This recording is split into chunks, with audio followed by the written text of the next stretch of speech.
Assalamualaikum.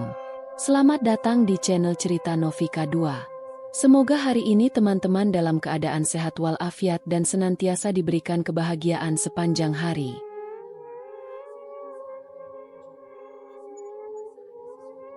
Malam baru saja turun di kota kecil tempat Pak Anton biasa memulai perjalanannya.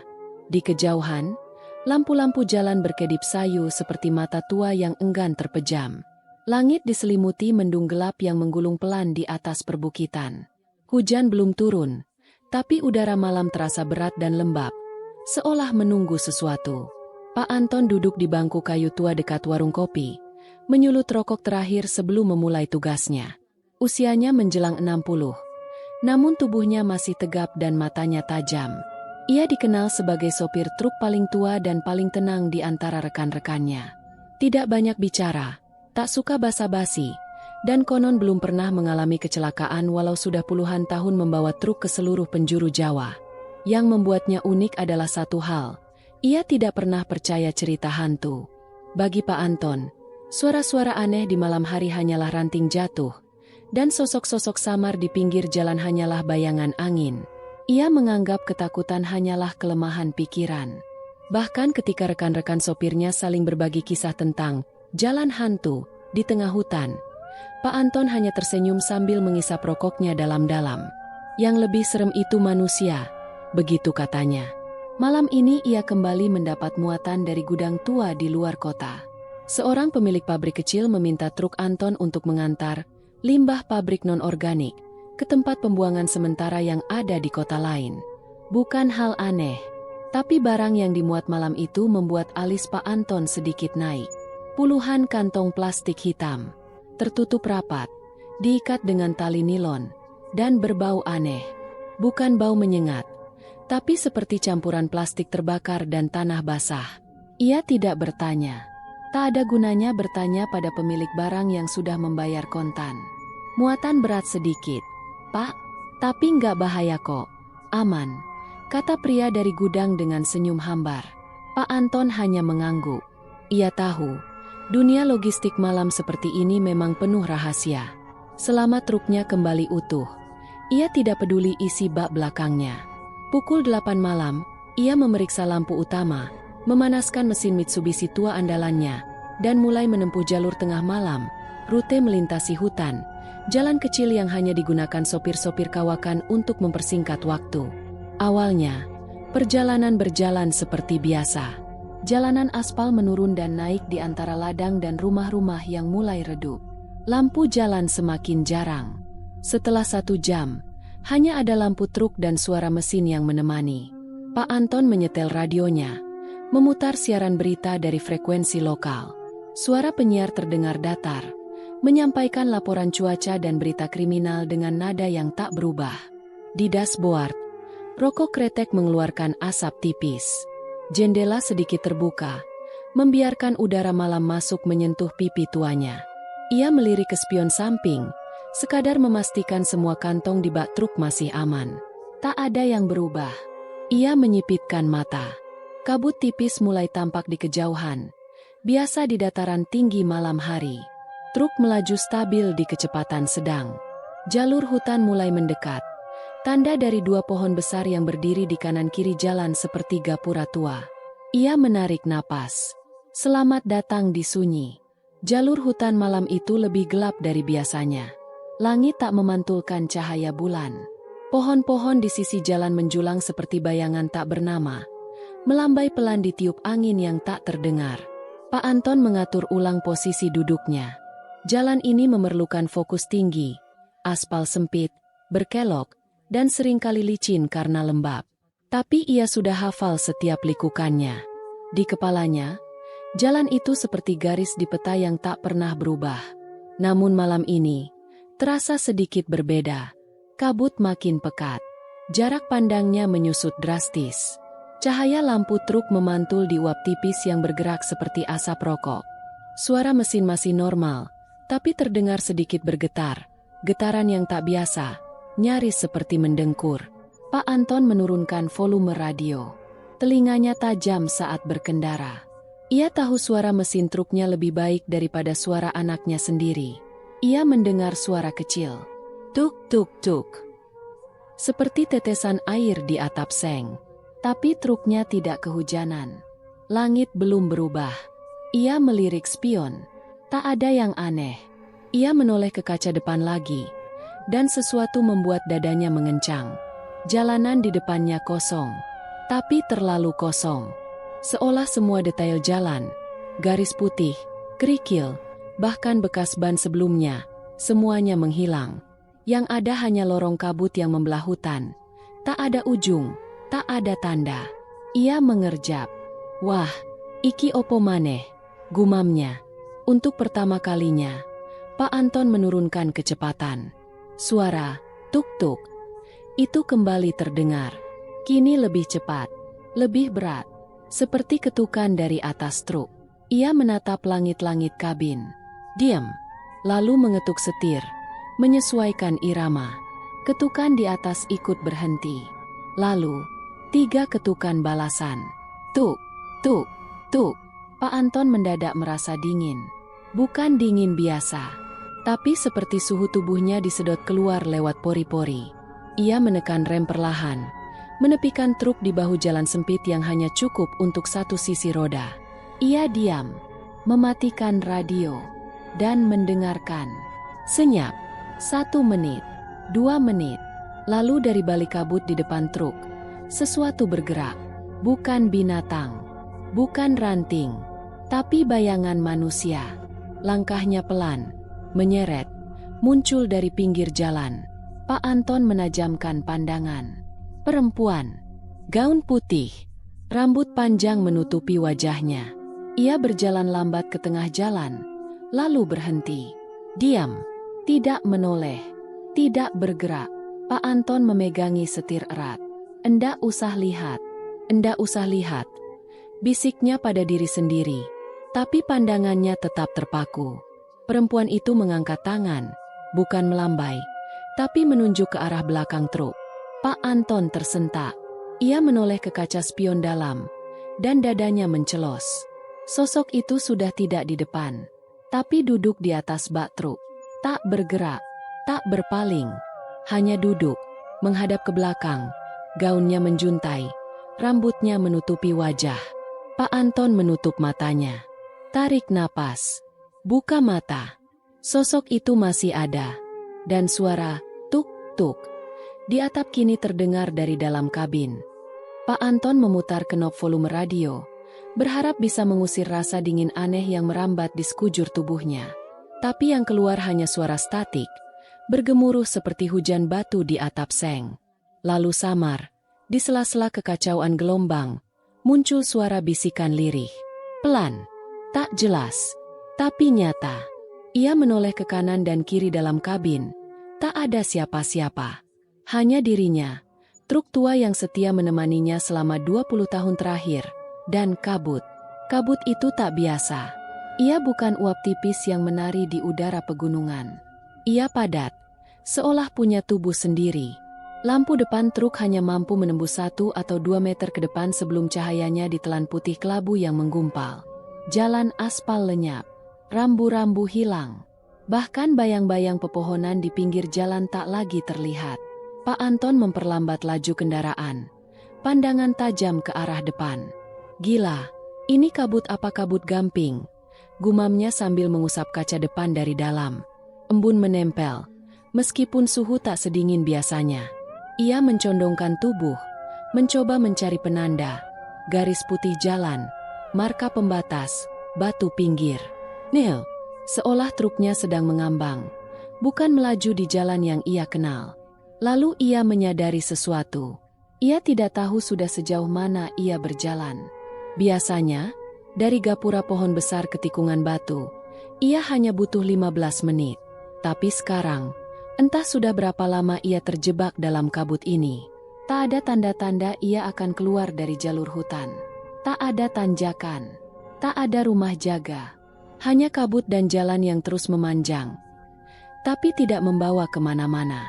Tangannya mulai gemetar. Ia mengetuk setir dengan ibu jari, kebiasaan lamanya saat gugup. Napasnya pendek. Udara di dalam kabin mulai terasa sesak. Seperti oksigen disedot diam-diam oleh sesuatu. Dan dari dalam radio yang masih berdengung pelan, bisikan itu berubah menjadi gumaman. Sampai saatnya kembali. Jangan buka, jangan lihat. Pak Anton menoleh cepat ke arah radio. Matanya menyipit. Apa tadi? Tanyanya pada dirinya sendiri. Lalu tiba-tiba, radio mati total.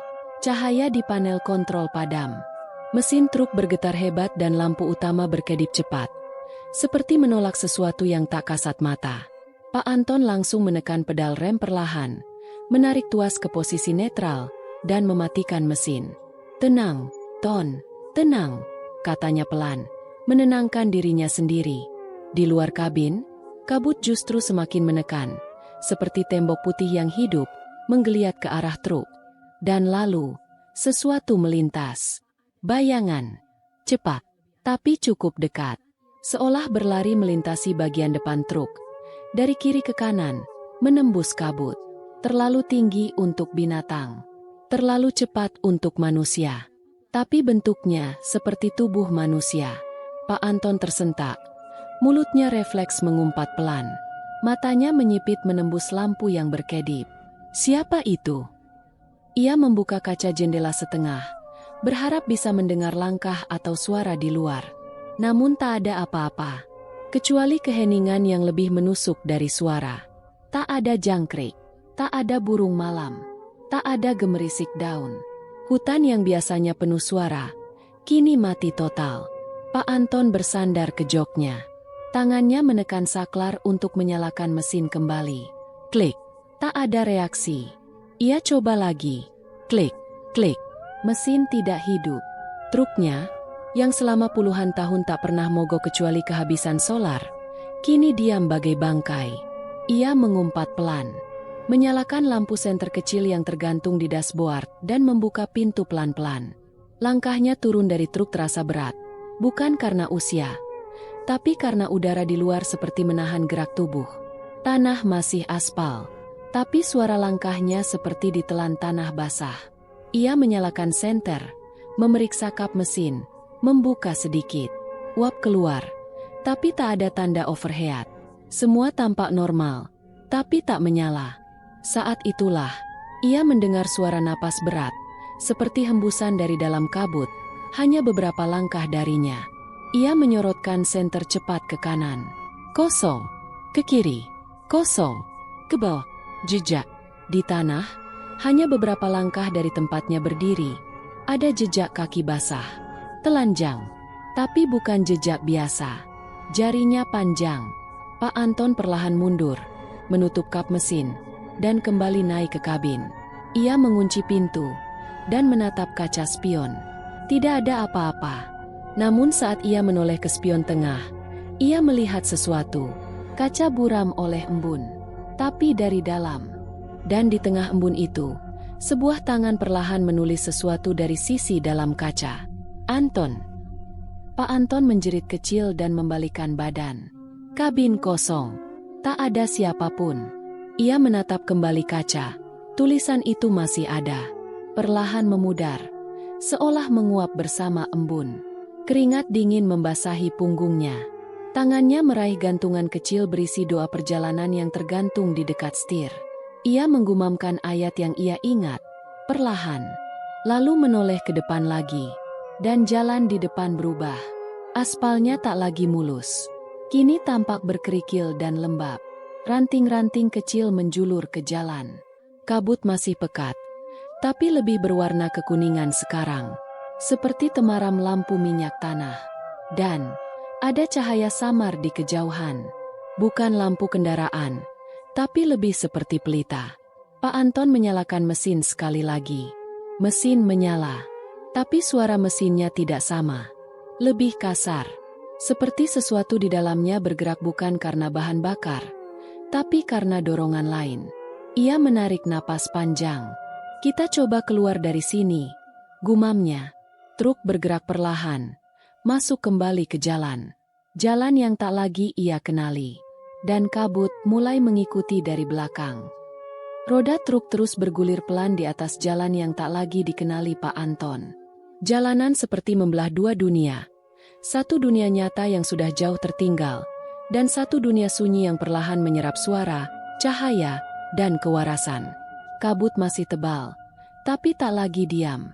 Ia bergerak, berdesir seperti ombak, mengikuti dari belakang, terkadang melambai ke kaca truk seolah ingin menyapa. Pak Anton mengencangkan genggamannya pada setir. Meski ia mencoba tetap fokus, detak jantungnya tak bisa ia kendalikan. Peluh dingin menetes dari pelipis ke ujung dagu. Radio masih mati, meski mesinnya kini kembali menyala. Dan jalanan terus melengkung tak tentu arah. Padahal seharusnya jalur ini lurus selama 10 kilometer. Lalu, dari balik kabut di sisi kiri jalan, sesuatu muncul.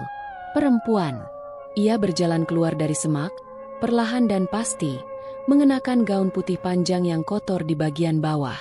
Langkahnya lambat, seperti boneka kayu yang sendinya aus. Rambutnya panjang menutupi sebagian besar wajah. Tapi yang membuat Pak Anton menggigil adalah cara perempuan itu menyeberang jalan. Bukan tergesa, bukan biasa, tapi seperti tahu bahwa ia dilihat. Seolah-olah seluruh gerakannya memang ditujukan untuk muncul di waktu yang tepat. Pak Anton menginjak rem mendadak.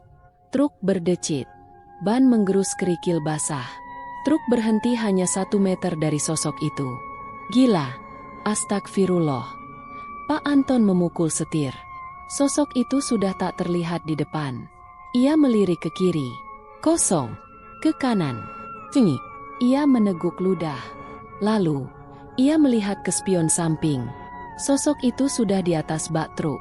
Duduk diam. Punggungnya menghadap ke kabin. Rambut panjangnya menjuntai. Gaunnya basah, menempel ke papan bak truk seperti kulit basah menempel ke daging. Pak Anton membeku. Tangan kirinya menggigil di atas lutut. Mulutnya terbuka, tapi tak ada suara keluar. Bukan manusia, bisiknya. Dengan gemetar, ia meraih tuas persneling. Kaki kanannya pelan menginjak pedal gas. Mesin menggeram. Truk bergerak lagi, pelan, pelan, seolah takut membangunkan sesuatu yang kini ikut menumpang. Sepanjang perjalanan, Pak Anton tidak berani menoleh ke spion lagi. Ia menjaga pandangannya lurus ke depan, hanya sesekali melirik ke dashboard. Suara mesin stabil, tapi atmosfer di dalam kabin berubah drastis. Udara seperti mengandung sesuatu yang tak terlihat.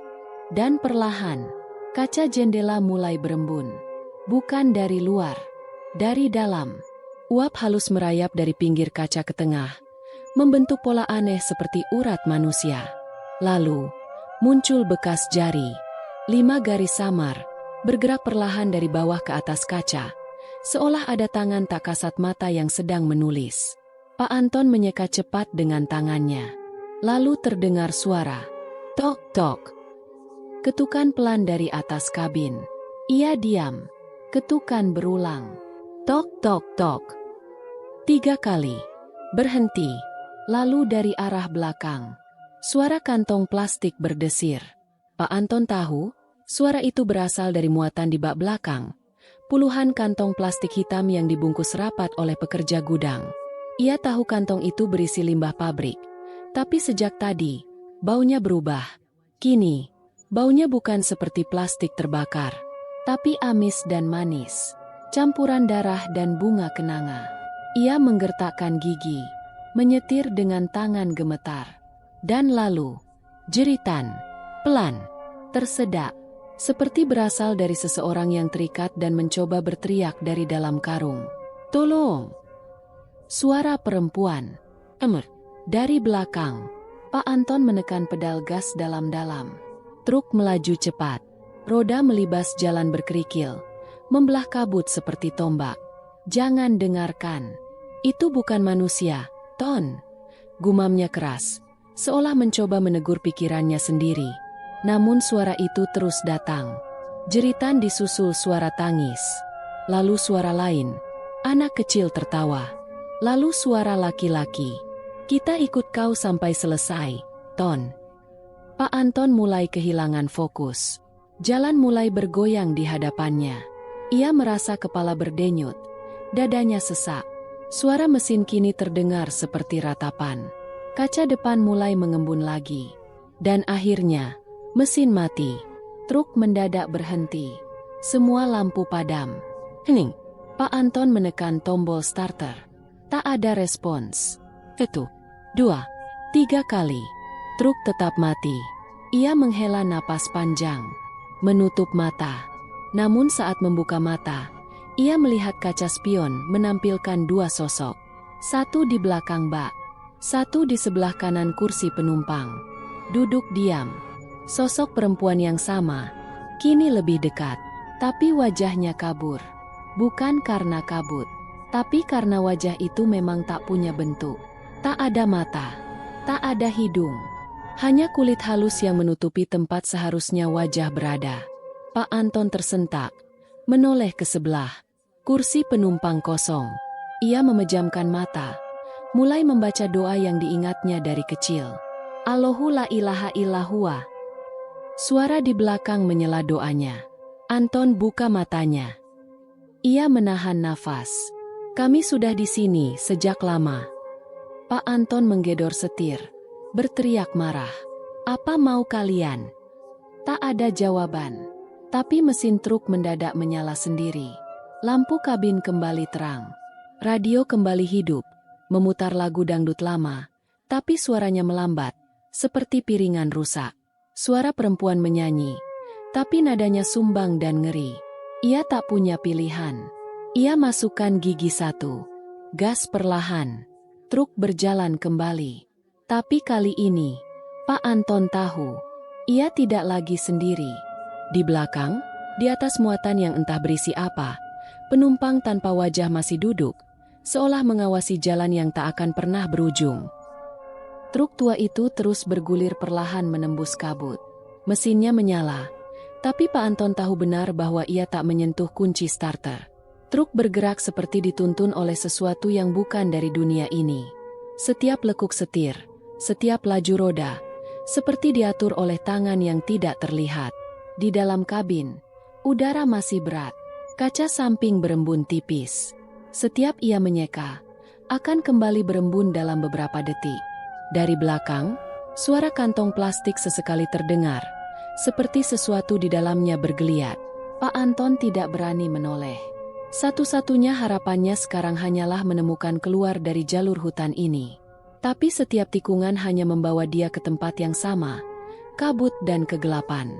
Bahkan pepohonan di kanan kiri jalan pun tampak menunduk, seolah mengikuti arah pandangan Pak Anton, mengamati diam-diam. Sampai akhirnya, dari kejauhan, cahaya muncul. Bukan cahaya lampu kendaraan, tapi cahaya kuning hangat seperti dari lentera minyak.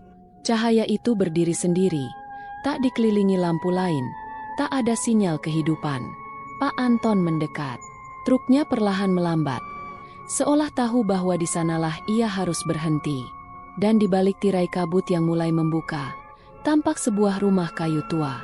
Rumah itu berdiri di pinggir jalan sempit, seperti menanti seseorang yang sudah lama ditunggu.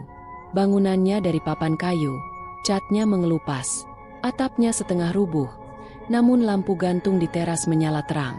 Tak ada pagar, tak ada jalan setapak, hanya rumah tua yang berdiri di tempat yang tak mungkin ada rumah. Pak Anton memarkirkan truk di bahu jalan, mematikan mesin, kali ini dengan tangannya sendiri, dan turun dengan ragu. Setiap langkahnya menimbulkan suara gemeretak di atas tanah berkerikil yang terlalu kering untuk ukuran hutan yang diliputi kabut.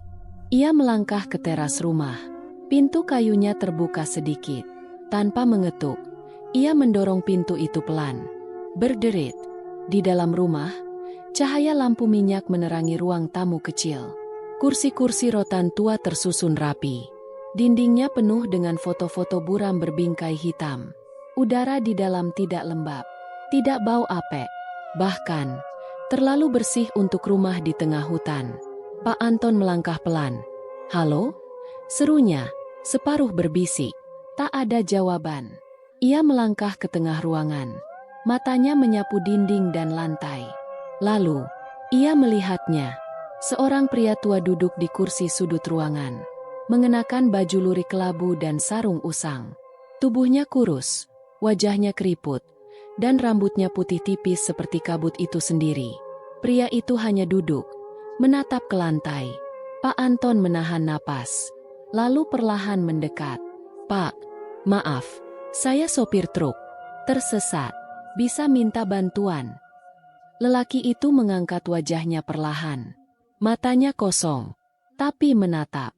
Lalu dengan suara serak dan berat, ia berkata, "Kamu sudah mengangkut lebih dari yang kau pikir." Pak Anton mematung. "Apa maksudnya, Pak?" tanyanya pelan. Lelaki itu tidak menjawab, hanya menatap, lalu mengalihkan pandangan ke jendela. Pak Anton mengikuti arah tatapannya. Di jendela, terlihat bayangan truknya sendiri. Tapi bukan seperti tadi. Bak belakangnya terbuka. Dan di dalamnya, sosok-sosok berdiri. Tubuh-tubuh manusia. Tak bergerak. Mata kosong. Ada belasan. Mungkin 20. Pak Anton menoleh ke arah pria tua itu. Matanya membelalak. Tapi, kursi itu kosong. Lelaki itu menghilang. Pak Anton mundur selangkah. Jantungnya berdetak keras. Nafasnya berat. Ia berlari keluar. Di luar rumah, truknya masih di tempat. Bak tertutup rapat. Ia menatap ke sekeliling. Rumah itu sudah tidak ada. Hanya tanah kosong. Rerimbunan. Tak ada jejak bangunan. Tak ada cahaya. Tak ada lentera. Tak ada suara. Pak Anton memutar tubuhnya. Pintu rumah yang tadi terbuka kini berganti dengan pohon besar yang diam. Tak bergerak. Seolah rumah itu hanya proyeksi dari sesuatu yang tak ingin terlihat. Ia terdiam beberapa detik. Lalu tanpa berkata apa-apa, ia masuk ke dalam kabin truknya. Mesin menyala sendiri begitu ia duduk.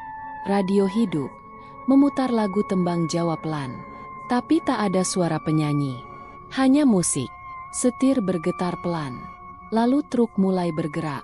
Tanpa pedal diinjak. Tanpa tuas digerakkan.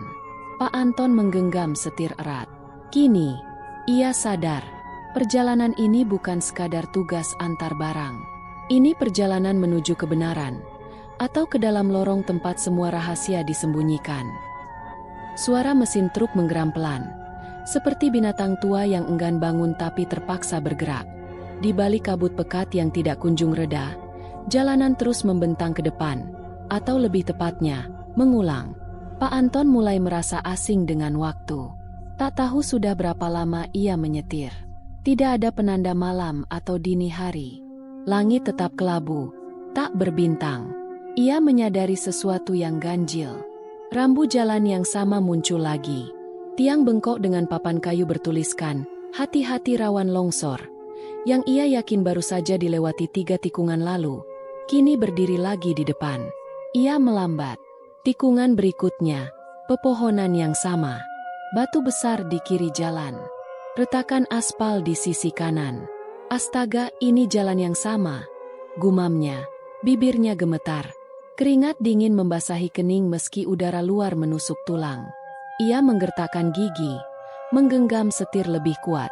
Lalu terdengar suara. Tangisan. Lembut. Dari belakang.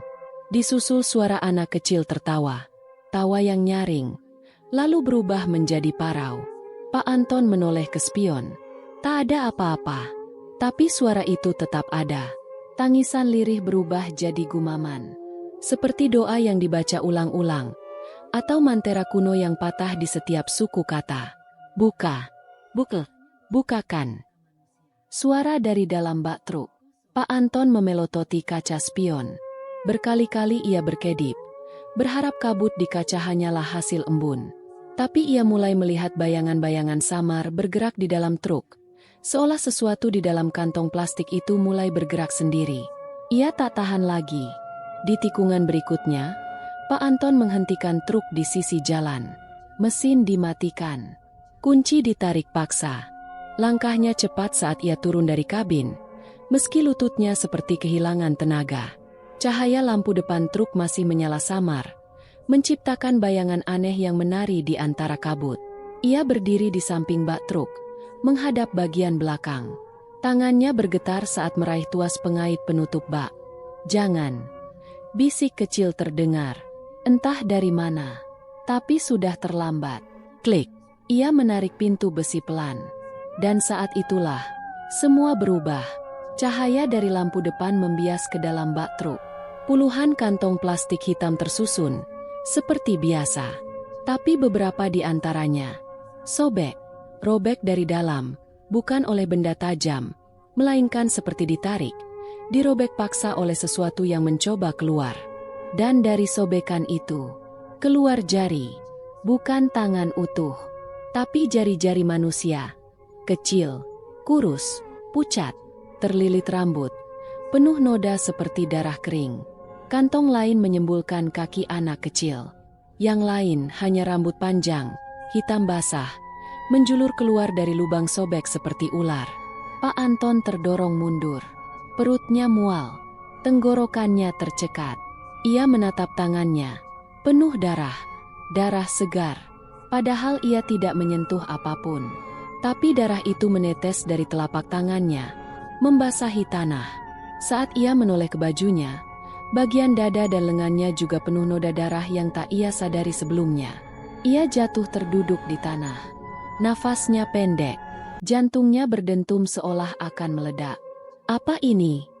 teriaknya parau. "Apa yang kalian masukkan ke trukku?" Tapi jawabannya hanya suara jeritan dari dalam kantong plastik. Jeritan yang saling bertumpuk. Perempuan, anak-anak, lelaki tua, tangisan, tawa, doa, dan kemudian bisikan terdengar dekat di telinganya. "Kami dibawa untuk dilupakan." Pak Anton membalikan badan, tapi tak ada siapa-siapa. "Kau pikir ini cuma limbah?" Ia berdiri perlahan, matanya menatap muatan itu dengan horor. Kantong-kantong itu kini bergerak pelan, seperti bernafas. Isinya bukan sekadar benda mati. Dan lalu, ia melihat satu kantong yang benar-benar terbuka. Di dalamnya, tampak wajah, separuh rusak, mata kosong, mulut terbuka. Tapi, wajah itu mengenalnya. Wajah seorang gadis muda yang sempat muncul di berita setahun lalu. Hilang secara misterius. Ia ingat, namanya Rina.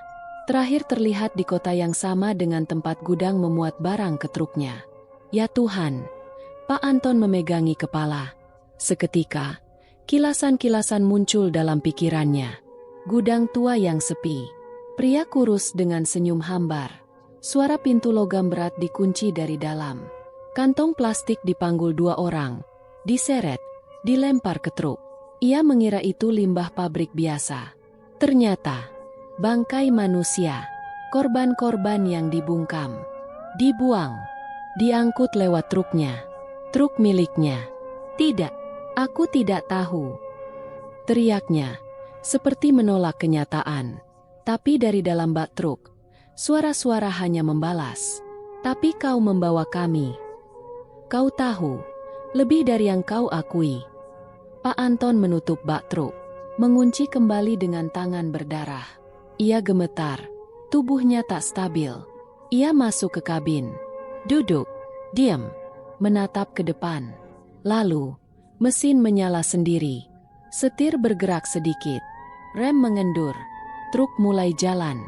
Dan dari kaca spion, Pak Anton melihat kantong-kantong di belakang mulai berdiri.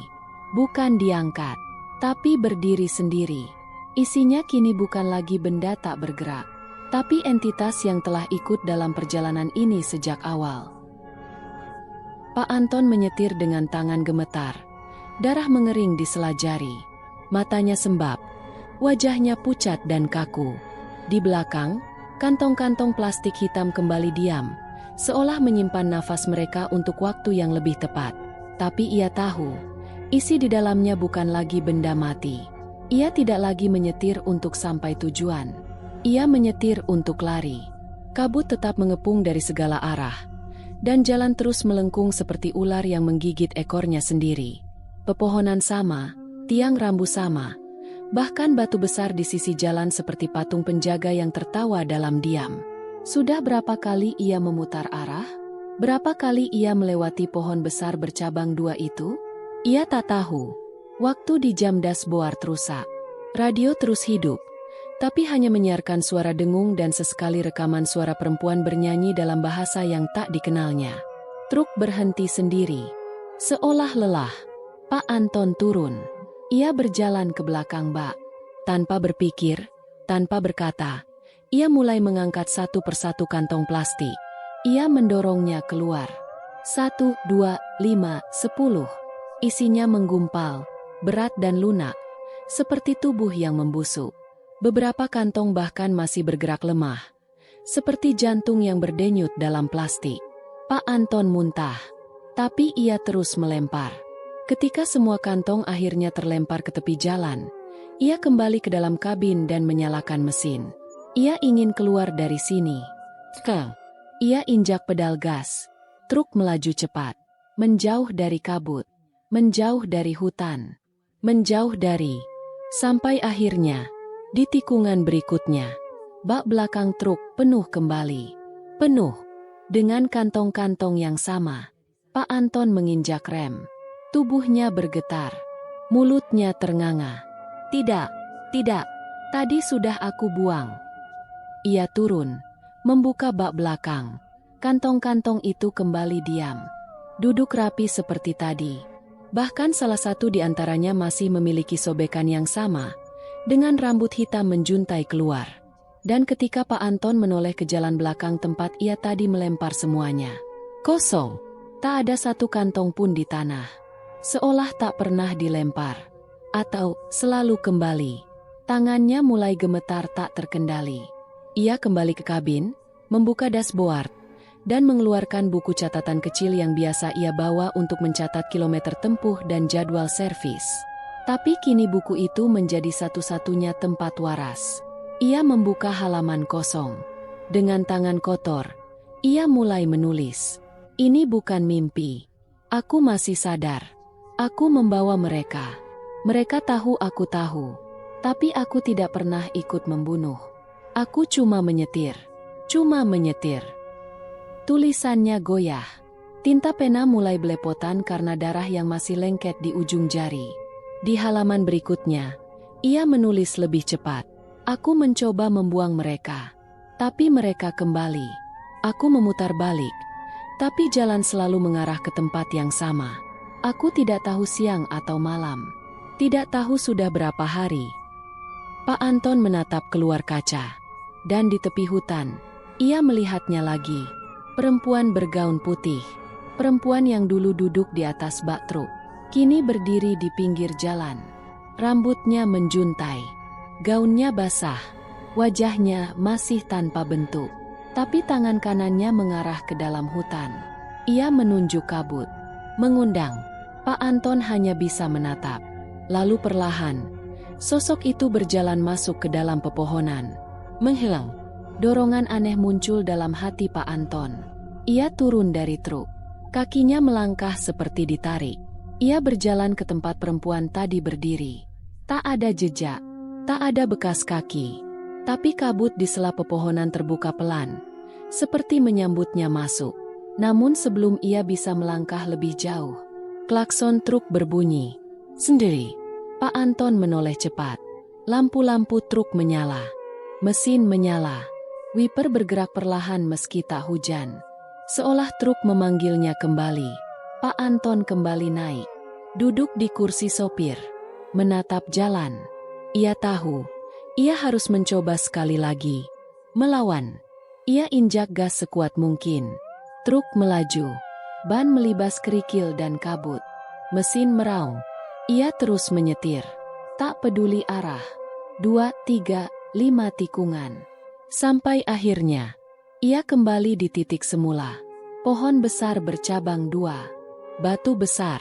Rambu miring bertuliskan, rawan longsor. Ia kembali lagi. Ia selalu kembali. Waktu kehilangan makna. Pak Anton tak tahu sudah berapa kali ia putar arah. Tak tahu kapan terakhir kali ia minum atau tidur. Perutnya kosong. Tapi tubuhnya tak lemas.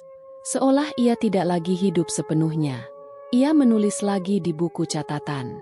Kalau seseorang membaca ini, tolong, jangan percaya orang di gudang itu. Jangan angkut muatan mereka. Mereka bukan hanya membuang mayat, mereka membuang roh. Dan roh itu tidak suka dibuang. Ia tutup bukunya, memandang ke depan, sambil menggumam, apa ia sudah mati? Atau sedang dijadikan satu dari mereka? Di kaca spion, ia melihat sosok perempuan tanpa wajah duduk di kursi belakang kabin. Lalu gelap, lalu terang, lalu kabut. Beberapa hari setelah hujan pertama turun membasahi tanah tandus di pinggir hutan itu, sekelompok warga desa dari Dusun Lebak Randu menemukan sebuah truk tua yang terbengkalai di tepi jalan sempit yang jarang dilalui. Truk itu dikelilingi semak yang entah sejak kapan tumbuh, padahal menurut beberapa warga, tak ada apapun di sana seminggu sebelumnya. Warnanya sudah kusam, bodinya penuh debu dan goresan, dan satu lampu depannya pecah. Truk itu diam seperti bangkai besi yang ditinggalkan. Tidak menyala, tidak berkedip, tidak mengeluarkan suara. Namun sesuatu dari truk itu langsung membuat orang enggan mendekat terlalu lama. Suhu di sekitarnya lebih dingin, udara lebih berat, dan bau besi tua tercampur bau amis yang tak bisa dijelaskan. Warga yang paling berani, Pak Somad, kepala RT, memutuskan untuk memeriksa. Ia naik ke kabin. Pintu tidak terkunci. Engsel pintu mengeluarkan bunyi derit panjang seolah sudah bertahun-tahun tak dibuka. Di dalam, kabin itu kosong. Tak ada siapa-siapa. Tapi yang membuat tengkuk Pak Somad merinding adalah benda yang tertinggal di dashboard. Sebuah buku catatan lusuh, dengan sampul kulit yang kini sobek dan lengket. Halaman-halamannya penuh coretan. Sebagian dalam tulisan normal, sebagian tak bisa dibaca karena tinta bercampur darah yang mengering. Tulisan-tulisan itu tak beraturan. Sebagian hanya kalimat putus. Aku masih di sini. Mereka tidak membiarkanku pergi. Ini bukan jalan biasa. Ini jalan kembali. Dan di halaman terakhir, tertulis dengan huruf besar, jangan melihat spion. Pak Somad menutup buku itu cepat. Tangannya gemetar. Ia menoleh ke kanan, menatap kaca spion. Kaca itu retak, tapi retakan itu bukan dari luar. Retaknya dari dalam kaca, seperti tergores oleh sesuatu yang tumbuh di balik cermin. Dan di permukaan retak itu, Pak Somad melihat bayangan. Bayangan seorang pria duduk di kursi sopir. Tangannya menggenggam setir. Topi lusuh di kepalanya. Postur bahunya mengenal Pak Anton. Padahal, kabin itu kosong. Pak Somad langsung turun dari truk. Wajahnya pucat. Nafasnya tak stabil. Tulisan-tulisan. Ada yang ditulis pakai darah. Pak, gumamnya pada warga lain. Dan itu Pak Anton. Aku lihat bayangannya. Berita tentang truk tua di pinggir hutan menyebar cepat. Beberapa remaja nekat datang malam-malam, mencoba menguji nyali. Tapi hampir semua pulang dengan wajah pucat, mata merah, dan mulut terkatup rapat seperti ada rahasia yang tak boleh diucap. Seorang dari mereka, Tono, murid SMA, mengaku saat ia duduk di kursi sopir, kaca spion menunjukkan jalan gelap yang terus berjalan sendiri. Tapi saat ia menoleh ke belakang, truk itu penuh kantong plastik hitam. Padahal saat warga memeriksa, bak truk kosong. Desas-desus mulai berkembang. Beberapa warga yakin Pak Anton masih hidup. Hanya saja bukan di dunia yang sama lagi. Ia tersesat di jalur yang tak pernah usai. Sebuah lorong gaib yang hanya terbuka saat malam turun dan kabut turun pekat. Ada yang bilang, Pak Anton membawa lebih dari sekadar muatan. Ia membawa roh-roh yang dibuang dengan kejam. Arwah yang tak pernah dimakamkan dengan doa. Dan kini, mereka menolak pergi sebelum sang sopir membayar lunas perjalanannya. Sejak itu, setiap malam Jumat Kliwon, ada yang mendengar suara truk di kejauhan. Suara mesin berat yang meraung pelan. Tapi tak pernah terlihat truk lewat. Kadang, suara itu diiringi dengan ketukan pelan. Seperti dari kantong plastik yang bergerak sendiri. Atau suara anak kecil tertawa di antara suara roda. Warga dusun kini menamai jalan itu sebagai jalur bayangan. Tidak ada yang lewat setelah maghrib. Truk-truk pengangkut kini memilih memutar meski butuh waktu lebih lama. Dan truk tua itu masih di sana, masih berdiri, Kadang ada yang mengaku melihat lampunya menyala sendiri, atau radio yang memutar lagu Jawa kuno. Tapi tidak ada yang berani membuka kabin lagi. Tidak setelah seorang pengendara ojek yang iseng masuk ke dalam truk, hilang 2 hari, dan saat ditemukan berjalan tanpa arah di pinggir sawah, tidak bisa lagi bicara. Ada satu hal terakhir. Catatan yang ditemukan Pak Somad kini disimpan oleh kepala desa. Disimpan dalam lemari besi. Tapi halaman-halamannya mulai berubah. Tulisan-tulisan baru muncul sendiri. Tulisan seperti dari tangan yang lelah menulis hal yang sama berulang-ulang. Kembalikan mereka. Kami tidak minta dibawa. Pak Anton masih di jalan. Dan di pojok halaman terakhir, tiba-tiba muncul goresan baru, dalam huruf besar seperti terukir. Kau yang selanjutnya.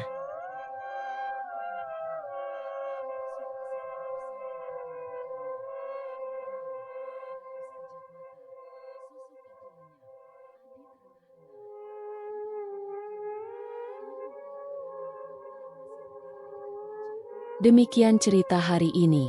Semoga teman-teman dapat terhibur dan dapat mengambil hikmah kebaikan isi di dalamnya. Jangan lupa juga bagikan cerita ini kepada teman-teman yang lain agar mereka juga bisa mendapatkan hiburan yang sama. Mohon maaf apabila ada kesalahan kata dan ucapan kami dalam membacakan cerita ini. Terima kasih dan wassalamualaikum.